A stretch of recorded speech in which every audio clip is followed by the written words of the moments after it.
ಉಭಯ ಸದನಗಳಲ್ಲಿ ನರೇಗಾ ಜಟಾಪಟಿ. ರಾಜ್ಯಪಾಲರ ಭಾಷಣದ ಮೇಲೆ ನಡೆಯಲಿದೆ ಚರ್ಚೆ. ನರೇಗಾ ಮೇಲೆ ಚರ್ಚಿಸೋಕೆ ಉತ್ತರಿಸೋಕೆ ಸಚಿವರಿಗೆ ಜವಾಬ್ದಾರಿ. ರಾಜ್ಯದಲ್ಲಿ ಇನ್ನೂ ನಿಲ್ಲದ ಪಡಿತರ ಕಳ್ಳ ಸಾಗಾಣೆ. ಬಳ್ಳಾರಿಯಲ್ಲಿ ಪಡಿತರ ಸಾಗಾಣೆ ಅಡ್ಡೆ ಮೇಲೆ ದಾಳಿ. ವಿಚಾರಣೆ ವೇಳೆ ಗುಜರಾತ್ಗೆ ಅಕ್ಕಿ ಸಾಗಿಸ್ತಾ ಇದ್ದಿದ್ದು ಬಹಿರಂಗ. ಹುತ್ತದೊಳಗೆ ಮೊಹರಂ ಹಬ್ಬದ ದೇವರ ಮುಖಗಳು ಪತ್ತೆ. ಇದು ಪವಾಡಗಿಂದು ಗ್ರಾಮಸ್ಥರ ಜೈಕಾರ. ಕೊಪ್ಪಳ ಜಿಲ್ಲೆಗ ಬಾದಿಮನಾಳದಲ್ಲಿ ಅಚ್ಚರಿ. ಬೆಳ್ಳಂಬೆಳಗ್ಗೆ ನಾಡಿಗೆ ಲಗ್ಗೆ ಇಟ್ಟ ಕಾಡಾನೆಗಳು. ಮಂಡ್ಯದ ಗೊರವನಹಳ್ಳಿ ಗ್ರಾಮದಲ್ಲಿ ಆನೆಗಳು ಪ್ರತ್ಯಕ್ಷ. ಕಬ್ಬಿನ ಗದ್ದೆಯಲ್ಲಿ ಬೀಡು ಬಿಟ್ಟ 5 ಆನೆಗಳ ಹಿಂಡು.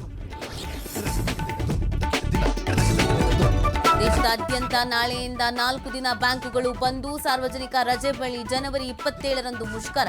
ವಾರಕ್ಕೆ 5 ದಿನ ಕೆಲಸ ನಿಯಮ ಜಾರಿಗೆ ಆಗ್ರಹಿಸಿ ಪ್ರೊಟೆಸ್ಟ್.